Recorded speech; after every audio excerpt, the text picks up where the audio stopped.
Tonight, chaos, cowardice, and a conservative fighting back. A Texas teen, Austin Metcalf, stabbed at a track meet, and new info just dropped. Meanwhile, in New York City, a pro-life activist gets savagely punched in the face, and the media couldn't care less. And we're joined by Sheldon Daniels, Army vet, and the man challenging loudmouth leftist Congresswoman Jasmine Crockett.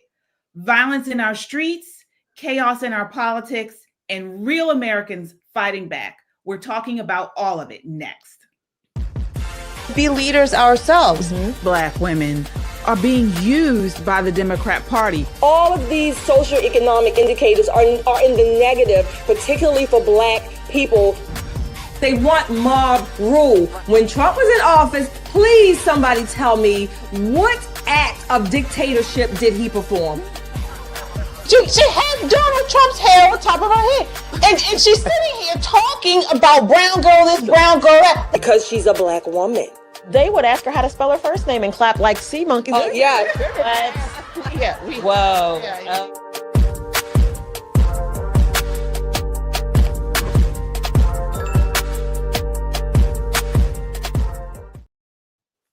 What's up, everybody? It is Friday night, and it's time for Pop and Politics. I'm KJ. Let me introduce you to my co-hosts. Of course, we have Nicole Bennett and Shelly E. Hi. All right. Before we dive in, do me a favor, tap that thumbs up and subscribe right now. That certainly helps to amplify our voice here on YouTube. Of course, we are here on YouTube, and you can watch us on Rumble. You can listen to us on Apple Podcasts or Spotify under the name Pop and Politics. We love our chat. We shout out all of our super chats. So it's the best way to get your voice heard in the conversation and to show your love for conservative content. This is not just a podcast. This is a movement of God-fearing, truth-seeking, America-loving people that value freedom. Stand with us and subscribe so we can amplify this rallying call for freedom. All right, ladies, let's set it off. How are you all doing tonight? Super fine. Super fun Friday. Yes, well. It is. Yes, it is Friday. And you guys this is a first Friday in 2 weeks. We were waiting for the last 2 Fridays. So we are so excited to be back with you tonight. And we have an action-packed lineup. All right. So we're going to get right into it. As I mentioned at the top of the show. Oh, we already have a super chatter here. Hey. Come from CJ. Thank you. Yes. He says, let's get it on, but in my Marvin Gaye voice. All right. Yes, indeed. And actually, Kung Fu CJ, we're starting off in your state, Texas. So as I mentioned at the top of the show, we have tonight with us, joining us, Sholdon Daniels. He is the Republican challenger to Democratic Representative Jasmine Crockett in Texas's 30th Congressional District. Welcome tonight to the show, Sheldon. How are you? I'm doing good. Thank you guys for having me. Thank y'all. Absolutely. We are excited for you to join us tonight. So, folks, you guys know we've covered Jasmine Crockett quite extensively on the show. And we wanted to get you on here. We understand that you are running against her in the 30th Congressional District. Before we get into, what she's done in some recent interviews she's done, I want to talk about your candidacy. So can you talk to us about some of the issues that you're fighting for in that district? Yeah, first of all, I'm trying to offer people something. I'm running to bring real leadership to Washington on behalf of the people. What I'm offering, it's not just promises. I'm trying to build a blueprint for economic empowerment, for community renewal. So I plan to deliver. We already have opportunity investment zones, but they're not marketed very well. There's no influence used towards attracting businesses to those zones. I'm a big proponent of school choice And so I'm a big proponent of, parents in our district getting 18 to 23,000 a year put into an education savings account, and then they can decide where they want to send their kids to school. I'm big on no income tax. And so I think we can do that incrementally. I want to start with people under 21 and senior citizens not having any income tax at all. I'm big on, supporting small businesses, small farmers, tradespeople, entrepreneurs. So I want to make it easier for people to gain access to financing, and just to start a business and to grow a business. Lastly, I'm in Texas, and we're right here on the front lines of the international border with Mexico. So immigration is a big issue. However, I'm not huge on the deportation part as much as some of my counterparts are. I'm more into investing into and rewarding immigrants who come here, create businesses, create jobs for Americans. My plan is to reward them by essentially allowing them to nominate somebody from where they come from. So let's say you're from Venezuela or Mexico, you come here, you start a business, create jobs. You do that for, a requisite number of years. And then you'd be able to nominate somebody from where you come from to essentially come here, do the same thing, but they would get an expedited immigration process. So whereas it would take years. Thank you. Hold on for a minute, Sheldon. I want to jump in there. I want to ask you a little bit about it before you go on. I know you're excited. Okay. We are all excited for you to be here, so thank you already. Okay. I'm sorry. Yeah, we've all been watching some of your posts, I guess, on social media. Of course, as KJ mentioned, we have extensively covered. Unfortunately, we have to Ms. Crockett. However, oh gosh, I want to ask you, how do you differ in what maybe 2 or 3 specific policy areas? How you differ, and I'm asking that because I was looking at a little bit of the demographics on your district, and I know it's mostly Black, slightly Hispanic is right up there, maybe with the Black representation in your district, but she was voted in by the people in your district. So how are you different? How are you going to differ from her? We're fundamentally different. Jasmine is a big government politician. I'm a limited government, just kind of a common man. I'm an attorney, and I understand how government and politics works, but fundamentally, that's how we are different. When I see an issue in society, I don't immediately think, okay, let's make the central government, a new department and hire a bunch of people and tax the taxpayers another $5 billion. I think, hey, which charity has a mission that involves, solving this problem? Who can I give to? How can I personally get involved if it's something that I care about? She just wants to tax everybody to try and solve every problem. She wants control. She thinks the government needs control of the people. I think the people should have more control than the central government. And so these are the fundamental differences, and you'll see these philosophies play out in our policy making. Okay. Thank you. Nicole. So I spent a lot of time in South Dallas as a kid. So I know about a little bit about the economics, but more importantly, why school choice would be so important in that particular area.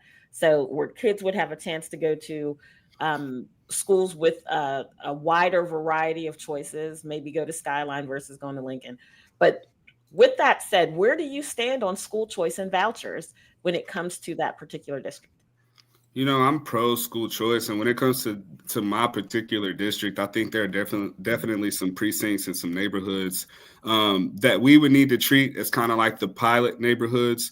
If we're going to give parents an opportunity to choose where their kids get to go to school, if we're going to give them this, huge bank account with $18,000 to $23,000 an academic year, if we're going to roll back the red tape and allow different types of schools to proliferate, whether it's a parochial school or a military school or an all-girls school, then I think, we need to start where kids need it most. So those zip codes where students have basically been chained to these failing schools, I think they need to benefit from the school choice program first. And so any money that we allocate towards school choice and education savings accounts or vouchers or whatever you want to call it, I think we need to go to neighborhoods like South Dallas, neighborhoods that struggle and that have been marginalized traditionally. They need to be able to enjoy the benefits of a program like that first. So, Perfect. All right. Excellent. Excellent.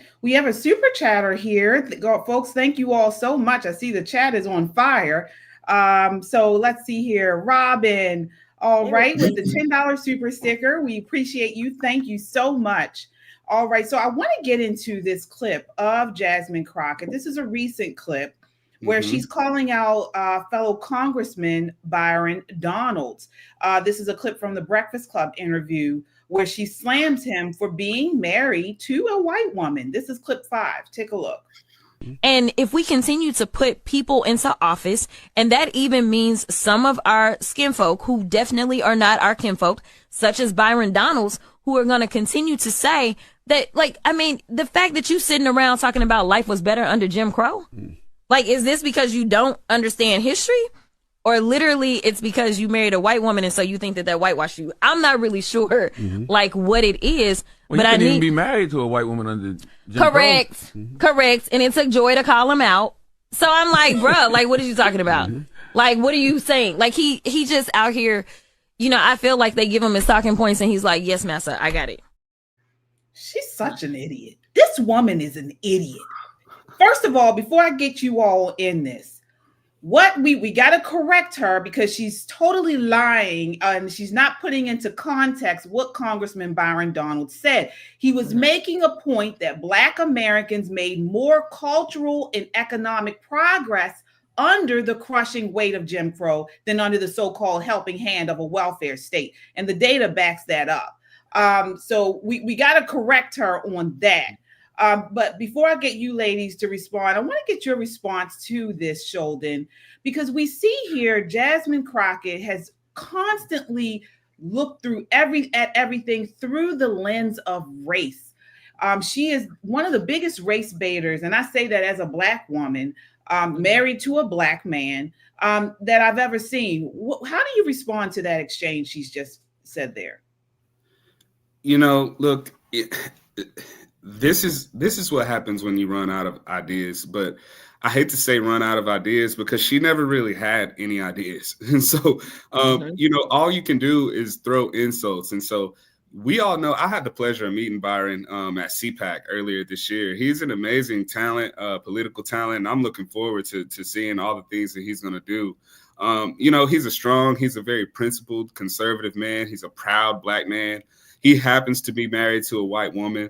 Not that it matters. But what Jasmine said, it's not just wrong. You know, it's hateful. It's racist. And it's that kind of toxic rhetoric that's going to, you know, cause her to lose in 2026. It's the type of toxic rhetoric that's anti-American right now. And it's divisive. And we don't really need identity policing right now from Congress. We need solutions and results. You know, her comment wasn't just, you know, she considers that to be bold and speaking some type of truth to power, but I just think it was really bitter and hateful. It shows just how far, you know, she's drifted from representing anybody except from herself. Like you said earlier, our district, it's only 40% African American. So 4 out of 10 people in TX30 are African American, but she only speaks to this little sliver of the African American community. It's not fair. You know, she's out here leaving 95% of TX30 going without a voice on Capitol Hill. So that's the most sad part about it. So back to my point question, Sheldon, thank you. My point I made earlier. How did she get elected? And again, how is she going to not be reelected? Because again, your district representation, those are the same people who put her there. What was appealing about her that you might need to say, no, that really is not appealing?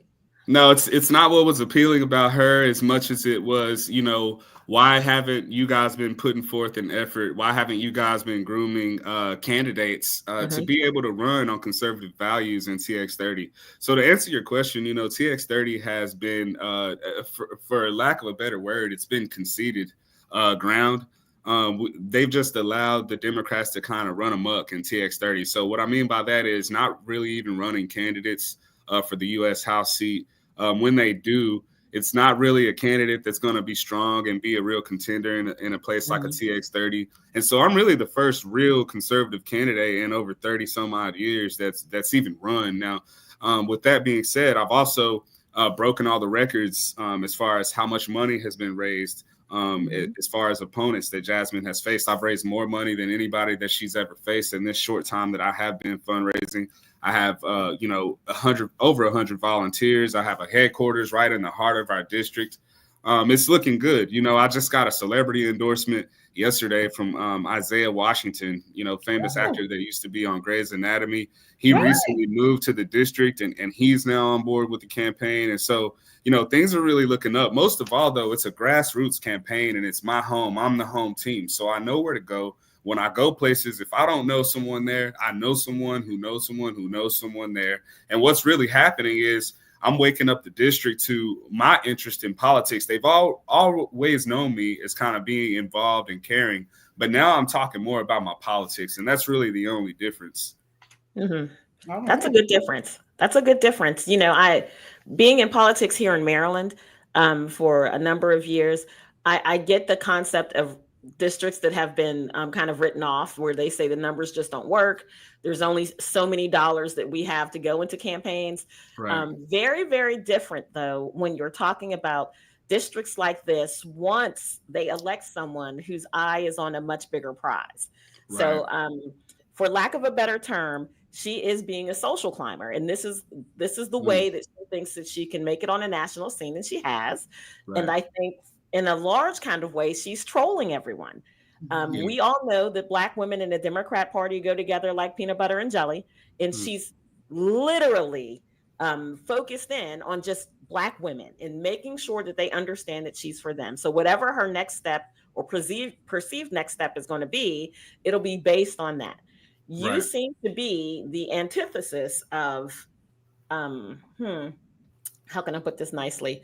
The show that she puts on. Yes. And we can really appreciate that although you're from the district and you are representative of the district, your eye is not on something else that you're growing to, but doing the right thing for the people of the district. What is your slogan for your campaign? Have you come up with one yet? So the people of the district in different neighborhoods, they give me different slogans. For example, South Dallas, they like to say SD is for South Dallas. My deal, I'm America first. I like TX30's rising. When I started out, it was make common sense cool again. Yeah. And that's kind of, I think make common sense cool again is good. I like them all. You know what I mean? I don't really have any preference. I think people really understand what it is that I'm trying to bring to the district as far as the leadership and the representation.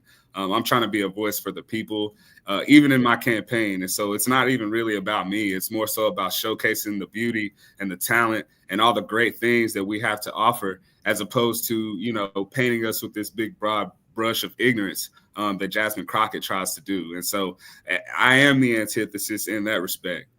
All right. Excellent. We have another clip here of Jasmine Crockett. Once again, she is playing the race card. As Chris Rock said, that train is never late. Here she is in clip 4. That is why we should have somebody that may show up and looks like me. The final thing that I'll say, because you've been gracious, is this.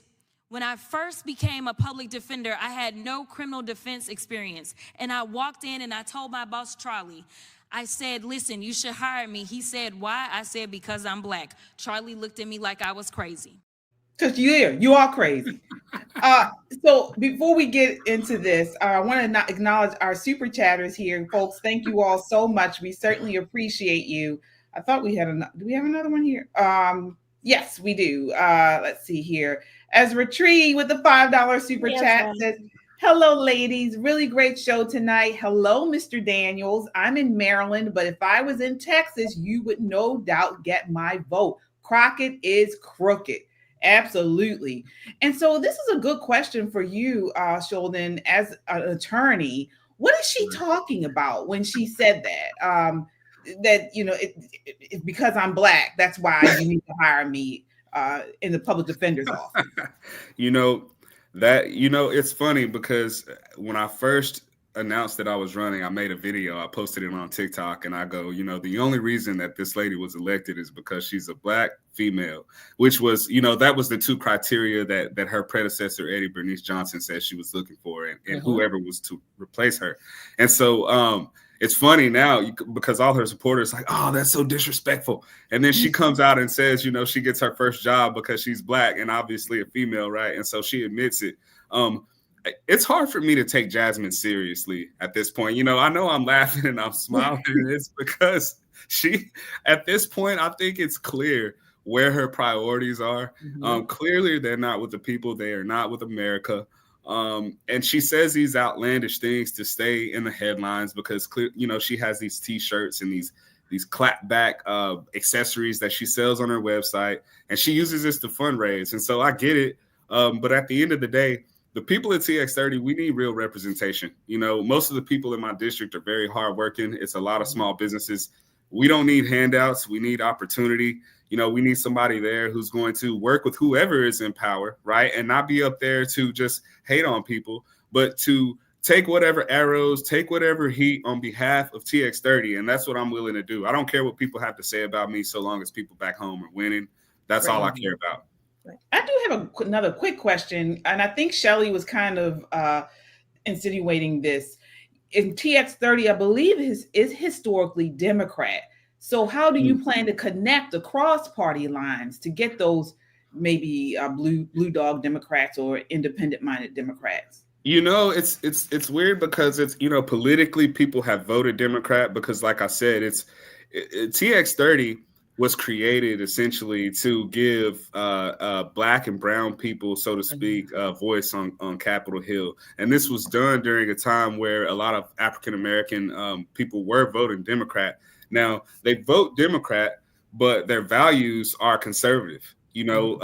People in my community, our values are very conservative. They don't always vote in accordance with their values because they're so used to being chained to this political party, but that's the work of my campaign. It's educating people to the origins of the Republican Party so that people don't look at it as some foreign thing. People look at it as something that, they created and that they had a hand in and that they shouldn't give up so easily. And so, I teach them about what the Democrat Party has done policy-wise, what the Republican Party has done policy-wise, what we've accomplished on Capitol Hill, and who were we aligned with when we accomplished these things. And when I teach people the history and when I present it to them as something that they can be proud of and take ownership of, it's a whole different conversation. Yeah. So I have a follow-up to that question KJ asked you, Sholdon. So I was going to ask you, like President Trump has this, this innate, if you will, this innate ability to connect with people, particularly, the heart of America, its people. Right. Tell us a little bit, maybe one or two anecdotes, if you will, about the people in your district, just the people themselves. What are they like? Just describe them, paint the picture for us a little bit. It's people who want a chance. It's a lot of people who feel dejected by a system who, a lot of people saw their grandparents struggle and be denied real opportunity. Even when they were, deserving of it, they saw their parents go through, the war on drugs, and we saw mass incarceration. I'm a product of that. My mother had me at 19 years old, single mom. We saw the drug epidemic and crack come through in the 80s and how that affected us and how the government responded. A lot of people are very distrustful of the government, but I think to speak to what you said, President Trump has a renewed interest in politics. He's really empowered a lot of people to get involved, not just myself. But I'm kind of riding that wave of momentum that President Trump has done. The Black community has always welcomed and loved President Trump, contrary to what the media tries to put on. When I'm talking to especially young Black male entrepreneurs, President Trump is a hero to these guys. He always has been. There is no evidence that he's racist. I don't feel oppressed in any way since he's been elected. And so people on the grassroots level, they understand this. They like that I am America first. They like that, I recognize and respect that people have grievances about, America's imperfections. Different communities have been wronged, and I recognize that. I'm just more focused on the forward, thinking and the solutions, trying to get past it. More so, forgive us our trespasses as we forgive those who trespass against us type thinking. Okay, lean onto the word. I know that's right.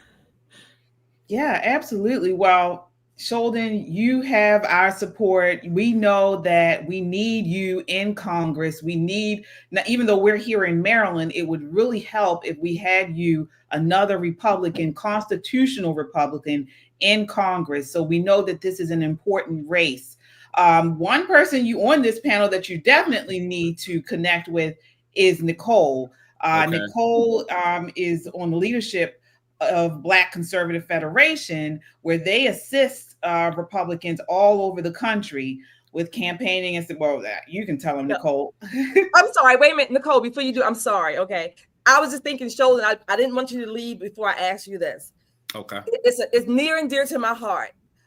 In Texas, you can carry your piece freely, right?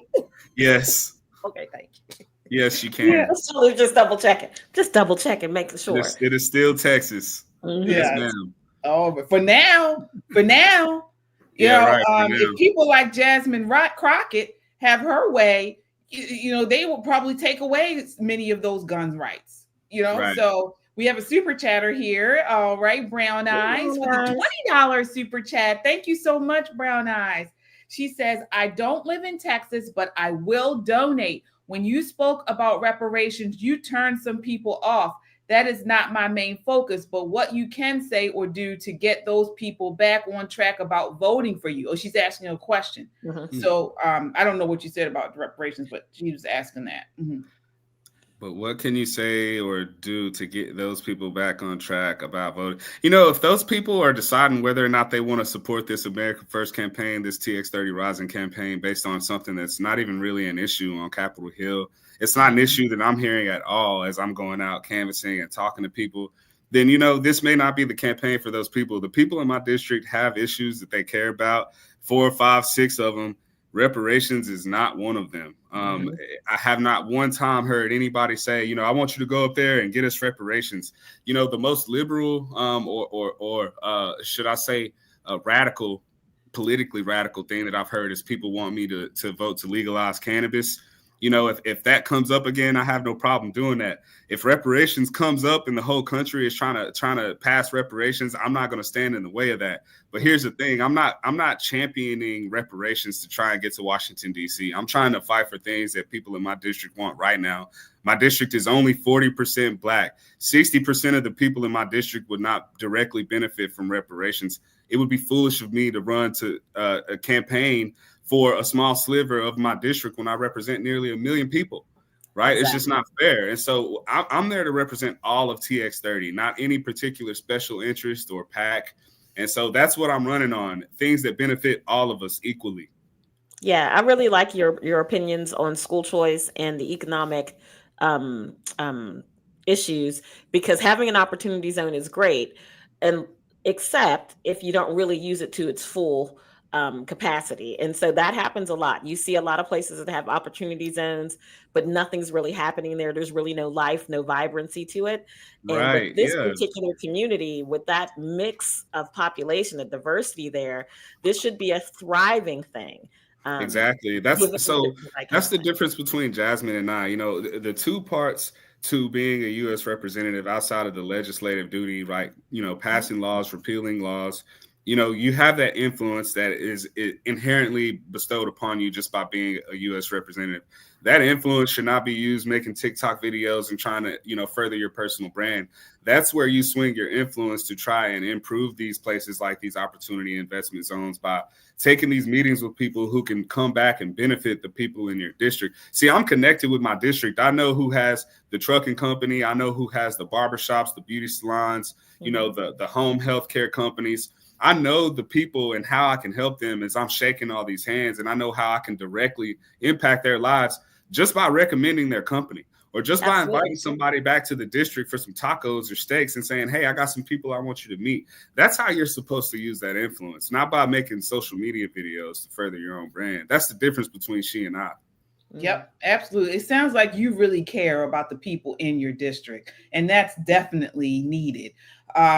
We do have a couple other super chatters here. Kung Fu CJ, he's right there in Texas. We know. He says, bro, I will campaign for you. She got to go. Yes, all right. Rico Wright, thank you so much. Says she's not us. Sheldon Daniels. All right. Coming up with your slogans, sir. Yes. Brown Eyes. She says, great answer. I wished I could vote for you. All right. Thank you, Brown Eyes. Thank you. Yes. Benny Mendez with the $10 super chat. Thank you so much. Thank you, Benny. All right. And I think we have another here. Let me see. There we go. Okay. J Mo, the real one, says, I'm from Houston, Texas, and support Mr. Daniels. All right. Thank you for your I love Houston. I went to law school in Houston, y'all. If you ever come to Texas, go to Dallas, go to Houston. Houston is an amazing town.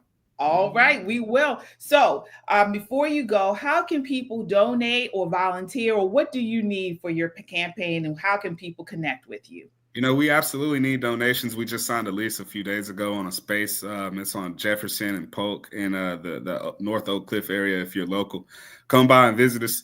You can also visit us online at danielsforus.com. Follow me on X, TikTok, Instagram, Facebook, all the socials. But yeah, danielsforus.com. All right, wonderful. Well, whether or not you live in Texas, folks, the race matters. As I said before, it's not just about flipping a seat. It's about flipping the narrative. And Sheldon Daniels is fighting for common sense, for the Constitution, for the soul of this country. Let's support leaders who stand for truth. All right. Thank you again. We got to have you back, Sheldon. Right. Thank you. Thank you for coming. Thank you. Thank you. Thank you so much. All right. Bye-bye. Absolutely. Bye. All right. Well, that was great. I thought it was a great conversation. What about you, ladies? I loved it. We had a lot of conversation going on in the chat. So our guests seem to be riled up one way or the other. So again, we wish him the best. And I hope he can take over that seat from Jasmine Crockett. I really do. Yeah. But we need common sense. Yeah, we do. While he's doing that, we need you all to like, share, and subscribe to this page so that, look, we can do two things at once in most cases. So go ahead and do that. Hit the like button now, share the link, subscribe. And while you're at it, please, please, please go to our merchandise page, popandpoliticslive.com. I have my Now Black, Now White cup. Nicole has her Pop and Politics cup there. So look, we know we got merchandise all over this place, and we need you to be wearing yours too. So get yours tonight. Absolutely. Yep. And like Shelly said, you can go to www.popandpoliticslive.com. All right. So want to change gears, folks. We got a lot to talk about tonight. Lot of big stories came out this week. Kung Fu CJ with the $2 super chat. Oh, he said, I am in Georgia. Oh, I'm sorry. I thought you were in Texas. He's in Georgia. Okay. Still help. People can still help. Yeah. The best way to help him from out of state, as the race isn't until 26, you can make phone calls into that state. You can text message into that state, set up a Google phone number and just send text messages to. You can donate too, right, Nicole? I'm sorry? You can donate too, right? Oh, absolutely. He can use a donation. Like you said, he just signed a lease for his first HQ. And for a lot of people, that takes up a lot of money. Commercial real estate is fairly expensive in that particular area in North Oak Cliff. All right. All right. So moving right along, folks, we have some tragic news. Of course, this viral story, it's been getting a lot of attention due to conservative media. The stabbing of Austin Metcalf. So today, police released more info on the stabbing of the 17-year-old Austin Metcalf, reveal the alleged accuser, Karmelo Anthony, asked police if he could claim self-defense. So out today, witnesses say Metcalf was sitting under his school's tent. Anthony came over to them. Metcalf told Anthony to leave. Anthony then grabbed his bag and reached inside, telling Metcalf to touch me and see what happens. This is according to the police report. No one was aware that Anthony had a weapon. One witness says Metcalf touched Anthony, and another says he grabbed Anthony. Anthony immediately pulled a knife out of the backpack and stabbed Metcalf in the chest. Anthony then fled the scene. Metcalf grabbed his chest and told his teammates to get help before he passed away in his twin brother's arms. When Anthony was caught by the police, an officer said, I have the alleged suspect. He was talking to another officer, And Anthony replied, "I'm not alleged, I did it." Once inside the police cruiser, Anthony asked if Metcalf was okay and asked if what he did would be considered self-defense. It's also reported that Anthony was uncontrollably crying and very hysterical while in the police car. Again, we're talking about two teenagers. Again, Metcalf was 16 and Anthony was 17. Here is a clip out today of Austin Metcalf's twin brother and mother talking about what occurred. This is clip 3. And then I saw him about to fall. I went to go over there. I grabbed him. I see this stuff. Yeah, I understand. Best I can to understand. Yeah, you can see, you can picture what happened when, what was coming out of his chest, and yeah. Y'all can visualize all this stuff. I don't want to put down my mom right now, but I pushed my hand on there, trying to make it stop, and I grabbed his head and I looked in his eyes. I just saw his soul leave, and it took my soul too. I'm so sorry. I'm going to ask you one last question. I've seen interviews with your husband, who I can hear in the side, by the way. I think he's there in the room with you. I saw an interview last night. Okay, someone else. Yes, okay. Yes, sir. But I have seen interviews with your husband in the last 24 hours, and it was remarkable to me that I heard your husband say, within hours of this, that he forgave this other young man, and he got there so quickly. And I honestly don't know that I could, and I just want to see, and I don't know if there's a right or a wrong place to be, especially as quickly as this has happened. Megan, how do you feel on that front today? I am not like their dad. I am so angry at that boy. It's just not fair. That's all I have. I understand. I'd like to say is it's forgave, not forgotten, but I'm not at that point yet to forgive that kid for what he did to my brother. Because, 17 years, my best friend, just there and in the blink of an eye, I lost him. So I'm not at that point. Wow. Heartbreaking. This is so incredibly sad. Before we get responses, want to get Kung Fu CJ with the $5 super chat. Says the family has already forgiven the suspect. That is how Jesus works. So he's referring to the dad. The dad, they do say that they are a faith-based Christian family, and he is saying that through God's grace has helped him come out and forgive this suspect, the boy who is suspected of this murder. So I mean, I couldn't do it, and like they said, they're still struggling with it, but God can do all things, and I'm just in awe of that. Nicole, I want to get your response to this story. What are your thoughts there? It's heartbreaking all around when you have this young man who was stabbed and bled out so very quickly. The devastation to his twin and the devastation to that family is going to last forever. Over time, it will heal a little bit, but it'll never, ever go away. So condolences to them and prayers for that family. And forgiving is one thing, forgetting is something else. And I think his twin said that the best possible way that he could.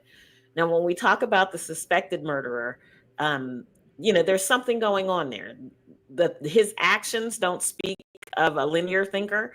Of course, he's a teenager, so it may not be that he's, cross particular thresholds of adult thought, but it sounds like to me from what I've heard, what I've read, is that he was looking for a fight just a little bit. He was being a bit combative. I don't think that there was malicious intent that he went over there to stab him, but I think the way that things played out, that young man too was going to lose all of his life. He's going to lose every day of his life. So this is a double tragedy. there's not going to be a moment of his life that I think that he's not going to replay that scene, and staying under his own school's tent probably would have been the best thing for everybody involved. This is just a tragic situation all the way around. Yeah. Shelly, what are your thoughts on this? Of course, like everyone, it's heart-wrenching. It's unimaginable. And you know what? Thank God that it's unimaginable for most of us, that we will never have to face what this family and many others, unfortunately, have faced in our country, around the world. Having said that, I think there's still more to come out. I know many people are asking why he had a knife at a track meet, things like that. It was a school event, so ostensibly weapons were not allowed anyway. But I do think there's more to come out, and I mean more, it's just details. I'll say details, not so much that he just stabbed them, but some details of even how it got to this part. Period. And that's number two. Number three, I know there's a lot in the media, and when I first heard it, I didn't know that one student was Black, or the suspect was Black, and the victim was white. But when I heard that, I said, I think there is a racial angle to this that may not be. Don't get me wrong. I'm not saying that should be the biggest. Okay, I'm not saying that should be that should overtake the whole tragedy. I'm not saying that at all. But I do think there is a component there. I think there's some history, maybe unspoken or unheard of yet. The fact that he is crying in the police car and asking for self-defense from a legal perspective. His lawyers probably will argue that point. So it's not so much that, I mean, he's 17, so he probably doesn't know all this. But yeah, you ask the police, but his lawyers probably will make that a legitimate, viable, I guess, defense. So let's not be shocked when that probably does happen. Mm-hmm. Oh yeah, I mean, that's really the only defense he's had really. I mean, so I assume he would. Say it was self-defense. Whether that's actual a defense that's actually going to stick is the question. Not in Texas. So, no. I mean, again, we wait until all the details and facts come out in court, but just from its face, I mean, I'm a mom of a 16-year-old boy, and this is, and my son runs track. And like this, they have, the teams are all situated around the track. You sit with your team, generally speaking, and boys, play with each other. I've seen this scenario. This is what's so crazy about this. This scenario is not one of uniqueness. This scenario, minus the stabbing, is something that happens probably hundreds of times a day, all day, every day. Absolutely. Somebody's sitting in the wrong seat and the boy says, "Get out of my seat," and the boys may go back and forth. But to stab somebody? Right. They usually just do a little pushing and shoving and somebody breaks it up. And it's like, okay, you go back to your team and you sit yourself down and kind of break it up. But it just seems like to me, from some of the reporting that I've heard, like the crying in the car and all this, this young man who allegedly committed this crime did not have the foresight to understand that stabbing someone, especially stabbing someone in the chest, will likely result in someone's death. That's what I thought when I read it. There was no malice. It was just he stabbed him in the wrong spot, and I'm going to tell you that mother's heart has got to be broken. Yeah. This is and I'm going to, Nicole, I'm going to disagree with you slightly. Again, let me just say this, my disclaimer. I don't know any inside details about this case any more than what we're talking about here. Okay, so that's my disclaimer. But my inclination, my thought process goes to some best guess scenarios, and one of the best guess scenarios that I came up with is that culturally, on a larger scale, if you will, culturally, for decades, we have been feminizing, for lack of a better word, boys, right? We have been telling boys to play it too safe. They can't be rough and tumbly. They can't do this. So we, in a sense, we have culturized them to say, okay, boys, you can't do anything. Well, boys typically have more energy, certainly more testosterone than girls. They typically don't play as gently as girls do, right? But in our culture, we have been so overprotective, I'm using that word, of our children in general that they can't even get a scratch unless we got to take them to the emergency room. No less boys, right? Or, they can't run outside. They can't climb trees, whatever the case may be. And I'm not saying this is like in every scenario. I'm talking about cultural training that many young people have now adopted. But what they have been seeing, or what they have seen, many of them, they've seen and learned how to handle conflict violently, right? Maybe from their family or the lack thereof, movies, whatever, just cultural norms or new norms, but they haven't been taught how to handle conflict not violently, and certainly violence not necessary unless it's absolutely necessary. So I think there's a lot of messages in there that I think may apply in this case to some degree. Again, I don't have any particular details. Those are just some of my main thoughts. Well, you may be right. I can agree with you there, but what's missing is they're not taught consequence. They're not taught consequence. And then we have created a culture, particularly in the Black community, where we are told that there are so many reasons why we should be excused, particularly when we're dealing with the opposite, another race. We are supposed to be able to do this and that, and there should be no consequence because there's restorative justice, and people deserve this because of what they've done hundreds of years ago. And so when you couple that with the idea of, as you mentioned, of the softening of these young men, and then saying there should be no consequence for them, the violent behavior, there's excuses for it. There's a Twitter page out there of a pastor saying that this was okay because the Metcalf boy was bullying him. And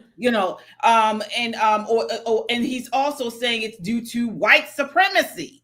So it's this kind of culture and environment that has created this chaos. So, only thing I can say to correct it is to show people there will be consequences, and the consequences will be severe. We cannot allow this. We cannot allow this. And we see this constantly on the left. I don't want to make this a black and white thing, but I gotta say, within the Black community, we have legitimized this violence, and there's no consequence to it. We just say we excuse it away. We're going to talk about this next. Another violent act in New York City against a pro-lifer. These people are animals. They come out and they're just violent for no reason. Like you said, it used to be back in the day, you get into an argument, you tussle with somebody. Nobody's thinking about knifing anyone at a track meet. You're right. And to your, like I said, like we're saying the same thing. And like I do hold this young man responsible. I know we have to say allegedly, quote unquote, but there were witnesses. It's been done. He will be hopefully prosecuted to the severest extent. And again, you all know how I feel. I call murderers pieces of shit, murderers and pedophiles. I generally have zero grace for these two categories of people. Most other categories of people, I can find some grace. Again, I'm not God. Maybe he can find more, but I generally call murderers and pedophiles pieces of shit. And so my general prosecution for murderers and pedophiles. Generally, I advocate the death penalty. And I know in Maryland, at least, there's this debate going on, maybe across the country, whether 16 or 17-year-olds should get life in prison or even a death penalty. I generally, yes, I do. And I do think there was some malice there. That's just my never to be humble opinion. I do think there was some malice there. Some of it was culturally induced. I think some of it is self-induced. But again, that's just my opinion. But I do hope he is prosecuted to the fullest extent of the law. Last session, Maryland passed the Free to Kill bill, is what we called it, for I think it's 14 or 15. And no sooner than they passed that legislation, a woman was run over by a kid in a car. I mean, he didn't know her. She was working at, I think, Home Depot or Lowe's, and he ran her over and then backed up on top of her again and then ran her over again and then tried to flee from the police. And so when young people are so grievous in our community and it's not safe, they make it not safe for everyday people, we have to do something more than give them an ankle bracelet and a drink box and send them home to the parents who have clearly failed them. So we do have to get pretty tough on this crime, especially when we have, like KJ was saying, certain segments of our population who are looking for excuses. People actually set up a GoFundMe for this kid who stabbed him, the murderer, alleged murderer, a GoFundMe. Yeah. And let me also say this about the knife. So not long ago, it was not a big deal for boys to carry knives. Okay. I know many dads who gift their sons with knives for a birthday or for, a special occasion. It is something that it is something they pass down, and actually in my family as well. So, but it's usually used for, many men back in the day would have a pocket knife that you would pull out if you had to cut something for a lady or, this was not a bad thing. You just knew how to use it. And now you're not going to take it to school generally because that's not allowed in many schools. You're not allowed to take a pocket knife. But if you're out on the weekends or, a lot of gentlemen carry a little pocket knife. But again, we used to have the sense to know you're not going to stab somebody, in a situation like this. So I don't know. It's just, everything is just all over the place now. So I don't know. We do have some super chats here, I believe. Let me see here. All right. Thank you guys so much. All right. Rico says Anthony went there looking for smoke. Okay. All right. Yeah. Again, Texas is the wrong state to act a fool in needle or life. Yes, indeed. Yes, indeed. Red Bucks with the $3 super sticker. Thank you. We certainly appreciate you. Thank you so much. All right, folks. Yes. Definitely agree. Thank you so much for those. And again, I said on my broadcast last night on Christian Conservative, we went really deep into the conversation. The Karmelo Anthony's dad has spoken out and said that his son was a stellar student, 3.7 GPA, working 2 jobs also while he's in school. So he did say that. He said that he was sorry that this occurred. I believe he said that as well. So it's a tragedy all the way around. We will keep both families lifted up in prayer, and all those that are involved, their loved ones, those that may have seen this tragic attack, that were there in the track at the track meet and may have been somehow affected. We are lifting everyone up in prayer, and we just ask that God just intervene with our young people all over the country. Intervene, have a supernatural awakening and soften hearts and minds, because we're seeing it all over the place, unfortunately. And again, like somebody just put, justice is served. May God's justice reign in this situation. So, moving right along, folks, please continue to hit that like button. It does help to amplify our voice here on YouTube. We definitely want to push our message out here, the conservative message. We are always searching for the truth, no matter where it leads. If you feel the same way, please hit that like button and subscribe. If you haven't done so already, subscribe. We also have merch. So if you feel like us and you want to share your message by what you wear, you can go to our merchandise page at poppinpoliticslive.com, and you would click on shop, and you can find all of our t-shirts, mugs, sweatshirts, hoodies, all there for you to pick from, with some cool sayings on there. That one is really popular. Not black, not white, American. And this is where we need to get to in this country. This sentiment. We are so divided right now, and we really need to stop the division and unite. All right. So moving right along to another violent situation, this in New York City, involving a pro-lifer, Savannah. Her name is Savannah, and I don't have her last name here. Craven. Well, okay. That's actually not her last name, but we can do that. That's Savannah Craven. She is a pro-lifer. She was in New York City talking about the pro-life movement, and it ended in a terrible violence. This is clip 6. Who's going to take care of them? I need to know the percentage of people who take children from foster care and abuse them and molest them, who make them like personal slaves. You should just kill them. Statistics before you come to me talking about pro-life. You should kill the victims of molestation. I think, what does this have to do with molestation? You just mentioned people molesting children. We should kill the kids in foster care is what you said. What I'm saying is, in general, overall, if I don't want to have a baby, I should have the choice to. Just don't have sex then. Just don't have sex. That's not even logical. It is. It is. Who are you, Nancy? I sound dumb. You sound dumb as.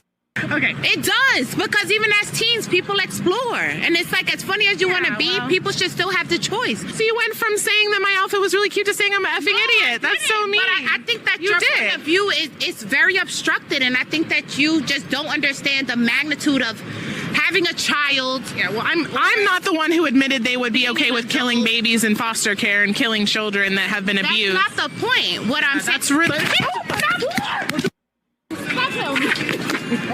What's wrong with you? You have a. Oh my God.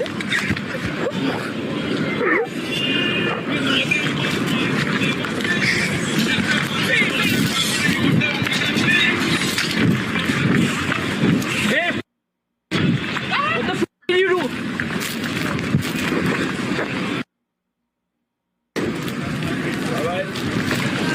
She attacked my wife. Your wife just attacked me. Why is that following me? Why you following me? I'm gonna get arrested. Look.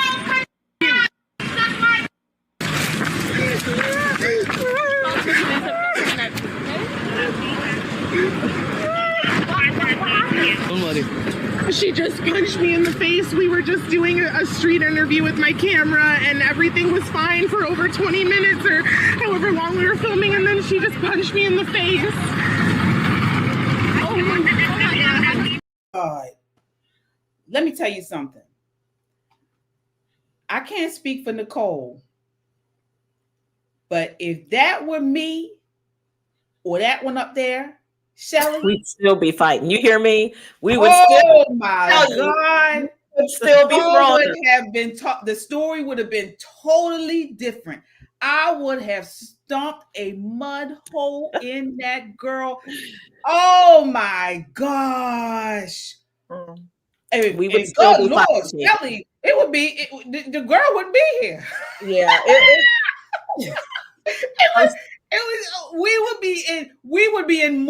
She would be mourned.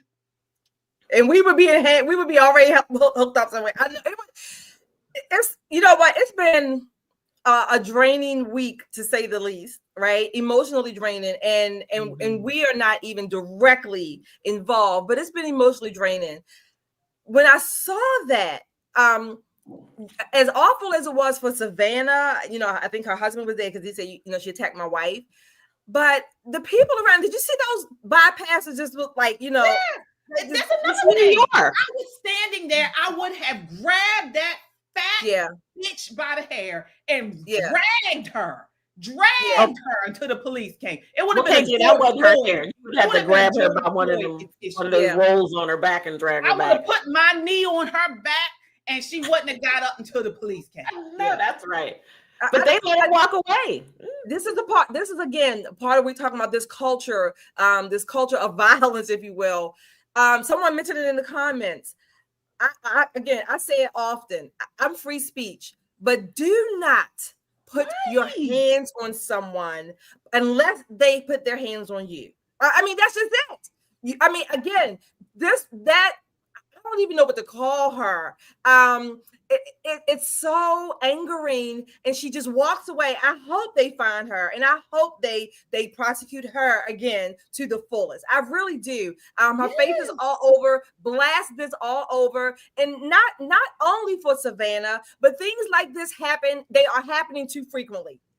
Right. Oh, now breaking news: they have found her. They found her. Now I don't know if the authorities have been involved yet, but she has been found, and I really hope that girl was she was laughing. It was they didn't agree, but for her to escalate it into violence, what is wrong with people?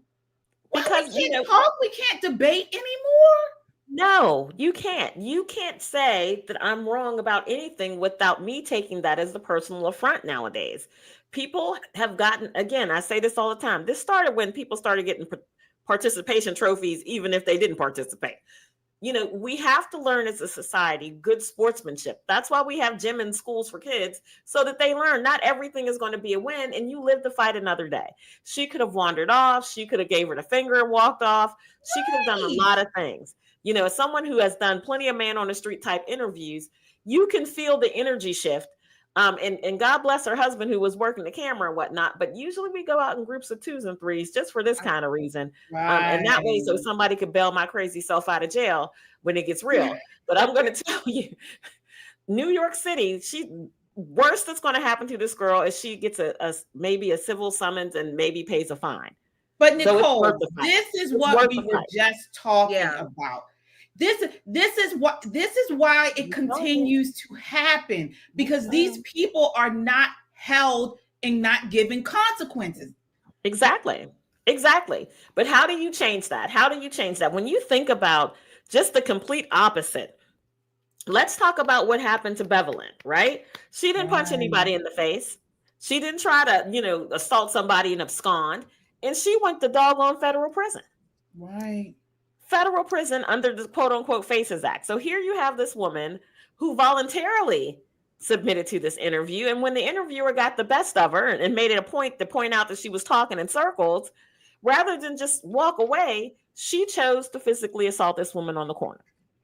Now, the woman might need, some money because she had stitches and a scratch on her forehead from the ring or what have you, but she's not going to do any time in jail for that. Not in New York.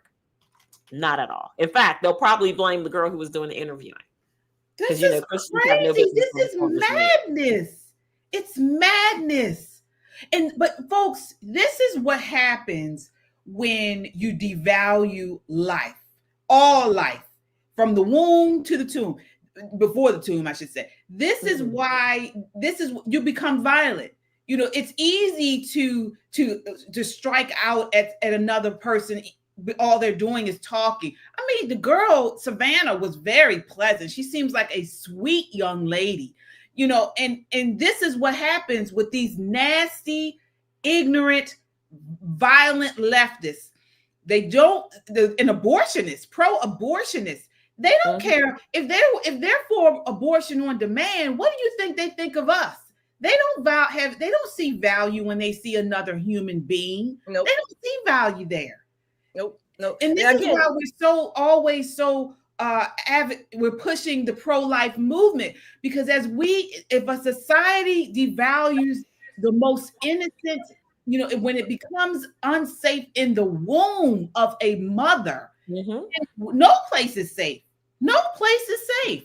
You look at the guy. I was talking about listening to UKJ. I was already counting my rounds in my piece just to make sure I still got one in the chamber, because that would not happen to most conservative people. I will say that, but they are getting much more bold because they're not being held accountable. Exactly. Look at Antifa that tore down Officer Tatum's whole situation when he was at, I think it was UC Davis, took the table, the tent, everything, and dragged it down the street. And the one guy was literally pushing and shoving with Officer Tatum. And when Tatum pushed him back, who do you think the police said anything to? Campus police told Tatum to stand down. They didn't say anything to the protester. And the guy who had on a motorcycle helmet in hot California heat, all of them had their faces covered. They looked like maybe 12 or 15 of them that completely destroyed that Turning Point display. And you know what campus police did? They just walked behind them like they weren't doing anything. These are direct or maybe indirect consequences of a lot of these what do we call these progressive police policies, where they're not prosecuting criminals, particularly, and they're giving them slaps on the hand, revolving doors, or no bail. And these are some of the worst criminals. So the message gets down that, they're not going to prosecute XYZ for doing that horrible crime. Well, then I can do other crimes. And again, I can attack people. I can attack their cars, vandalize whatever, Teslas, throw Molotov cocktails, and they're gonna let me out. I can destroy communities like BLM during the riots, and we won't get prosecuted. These are the indirect messages that go out to the larger society, and they do go down to younger people who are consuming this news. Again, McCajan, like you always say, this is why it's important for our audience and all of you out in the social media world, in the Ethernet. This is why it's important to get shows like this out.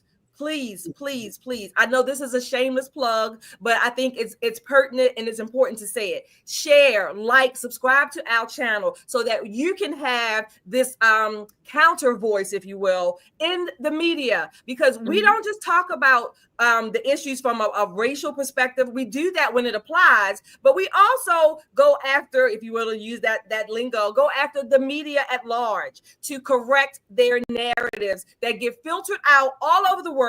And people have this incorrect idea of various stories, various narratives that are not correct. They're not true. They might need some, wait a minute, you're missing some important pieces here. Absolutely. I said shab. I'm sorry. I didn't have any wine. Share.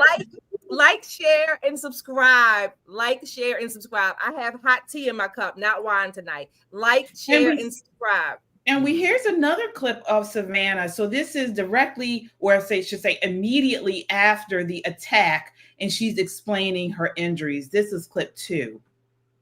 Camera, and she was facing toward the camera, and I was like, I'm not the one, you think I'm crazy, but I'm not the one who just said that we should kill all the kids in foster care. And she said that's not the point, and that's the last thing I remember before I had just a straight blow to the head. I'll try to show you guys. I look so bad right now. My eye is definitely going to be black tomorrow, but I will show you guys close up. I had to get 2 stitches in my eyebrow, and I will have a scar, so I will have a battle wound. I believe her nail here cut my forehead, and then it's really starting to swell here, so I'm going to put some ice on it shortly. But she was so violent, and I swear to you guys, if it was not for my incredible husband, I really feel like I would be dead.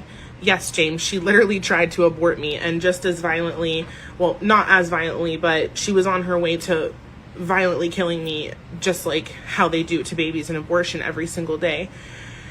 And my husband was able to run after her right as she, threw the first 2 punches at me, and she was definitely trying to launch herself back at me.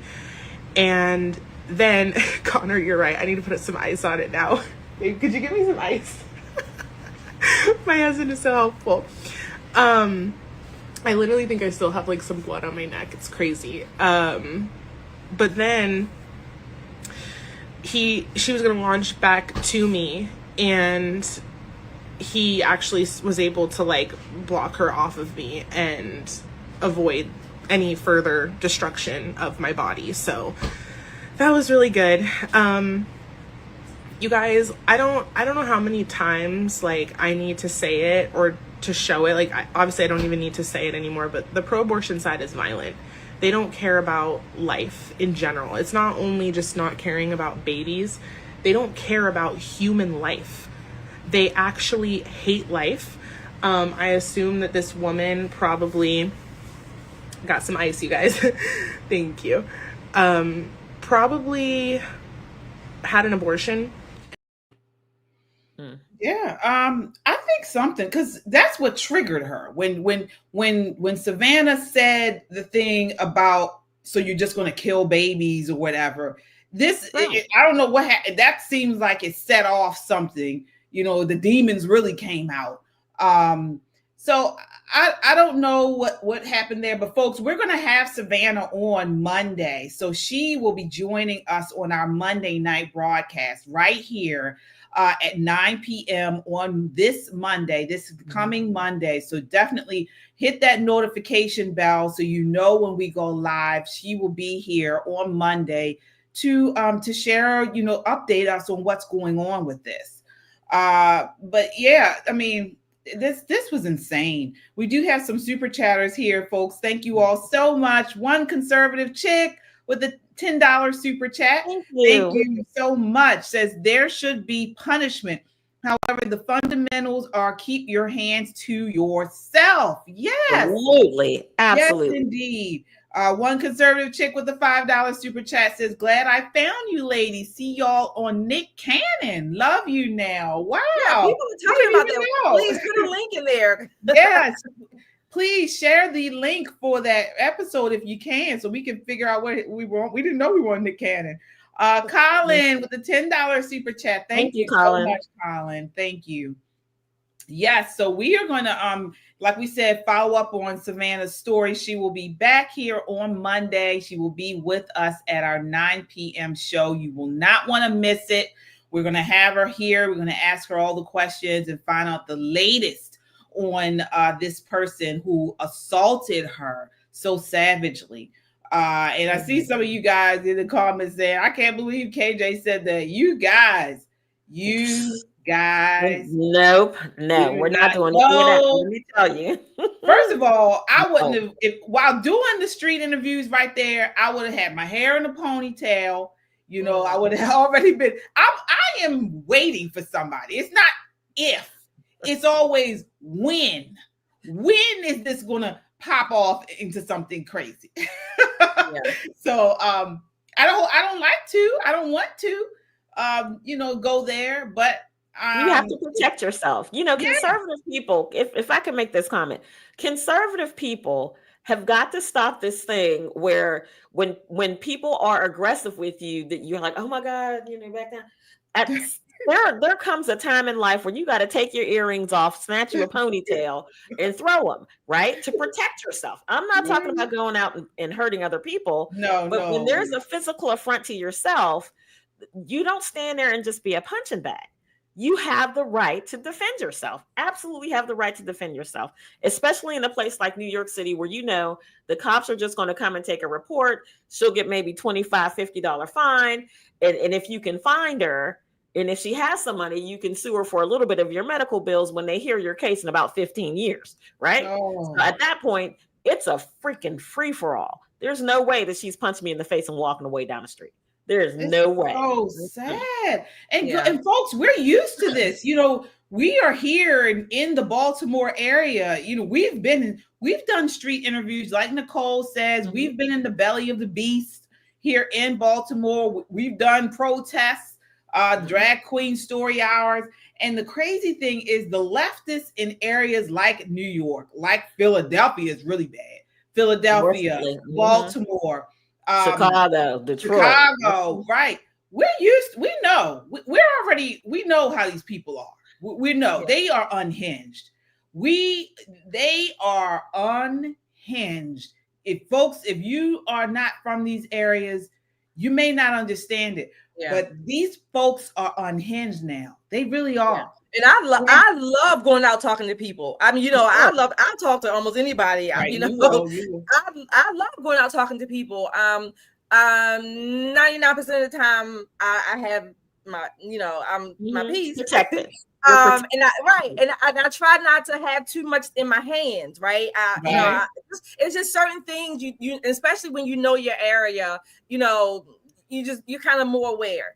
But and I'm not saying that, I'm not saying that as a hit against Savannah and what happened to her. No, of course not. No, she was out there in good faith. So that's the thing about that. When you're out there, especially doing pro-life stuff, it's such a hot button topic, not just because of the abortion debate, but you may be talking to someone who still has some unresolved feelings about what they may have done, in their past or even immediate past.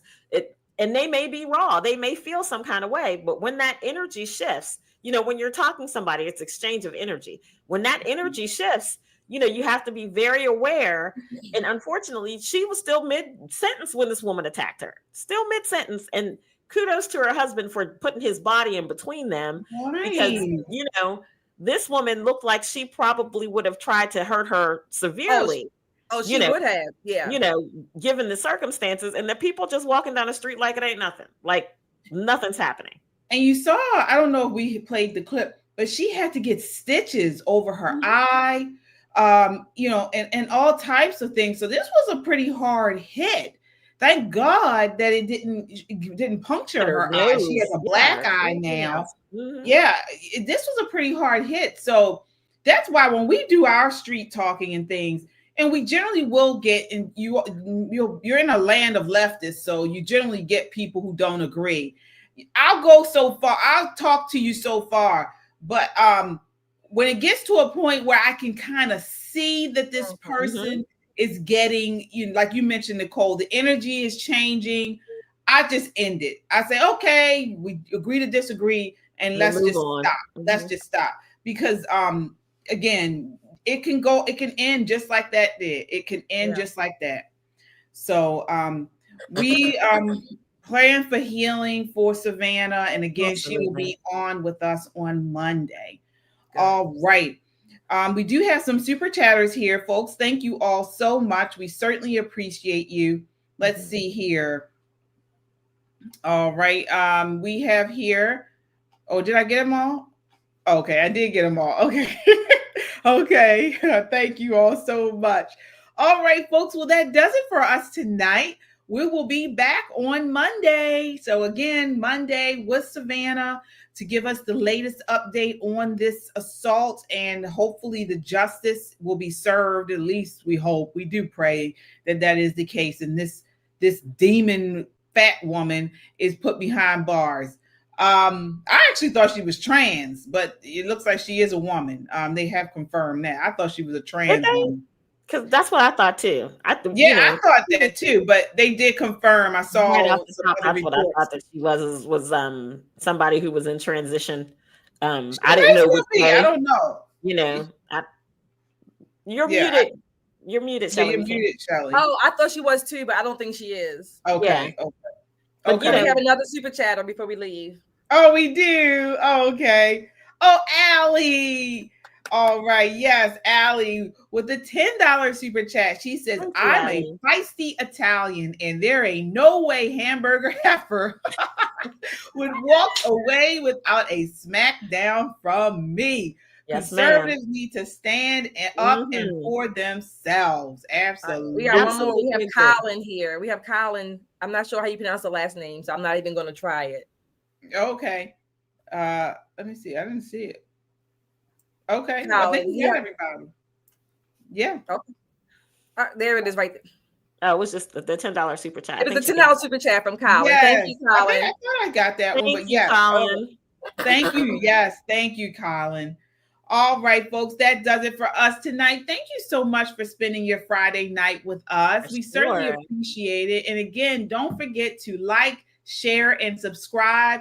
Share this broadcast in a DM or on your social media timeline. This all needs to get out. I mean, I feel like we've been pushing out some pretty heavy stuff, but there is light at the tunnel with Sholdon Daniels running against Jasmine Crockett. He seemed like a really nice guy, and it seemed like he had some definitely better plans for that district. So we're going to keep him in our prayers as well, and hopefully he gets over the finish line in 2026. Final words, but ladies, final thoughts. Start with you, Nicole. I'm thinking about Sheldon Daniels and his campaign, and some of the things that he's, still kind of working out campaign-wise. The election is not until 26. This happens a lot with candidates. They're so excited to get into the race, and they've got 1,000,001 great ideas, and it'll get sharper. It'll get, more down the bullet points the closer and closer he gets to the race. I would ask that we all keep him in prayer, and that for those of us who are politically minded, reach out to him and see how we can be helpful to him now so that he has a strong foundation, because, the Democrats are going to pour a ton of money into that race if he gets hot. And the reason why we want them to do that is because if they pour a bunch of money into Jasmine's race, that means they're not fighting quite as hard somewhere else, right? Mm-hmm. It's been a write-off district for too long. Let's make them fight for it. It'll be a good look. Right.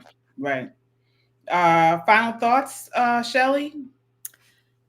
Oh gosh. I do want to say again, show up, stand up, speak up, and strap up. I do want to say that, but just in light of particularly the two events that we just talked about, and just all week, just again, KJ always says that we do need a spiritual, a cultural, certainly awakening.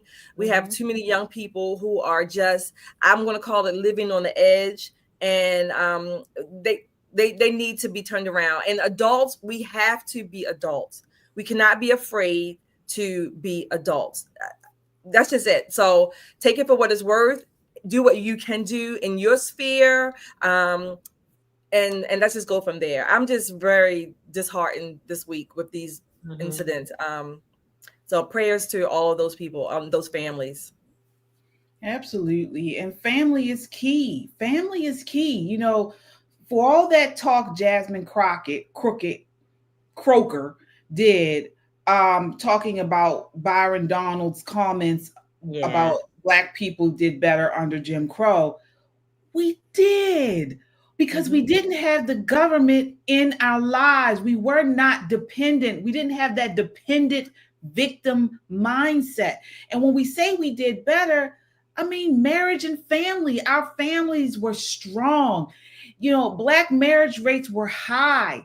In 1960, nearly 80% of Black children were born to married parents. The Black illegitimacy rate was below 25%, even in poverty-stricken communities.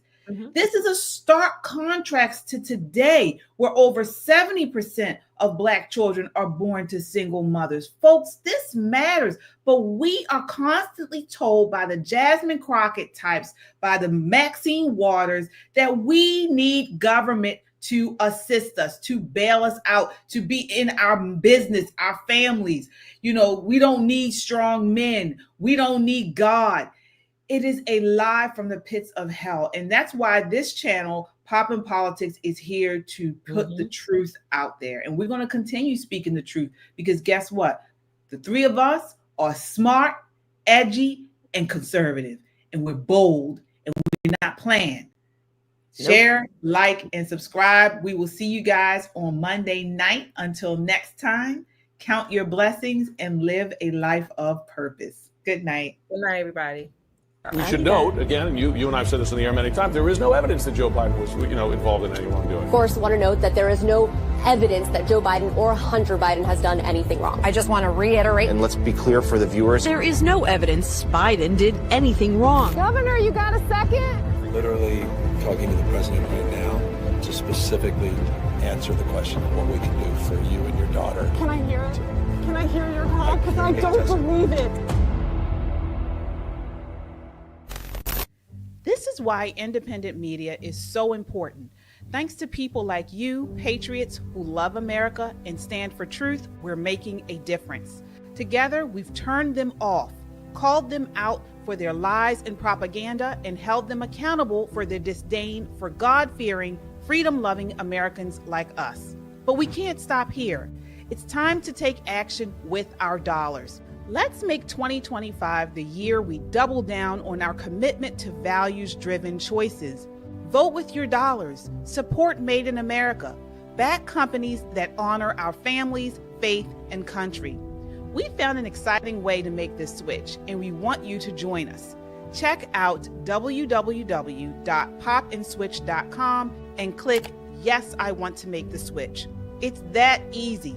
It's time to walk away from corporations like BlackRock and Vanguard that undermine our principles. Let's invest in America.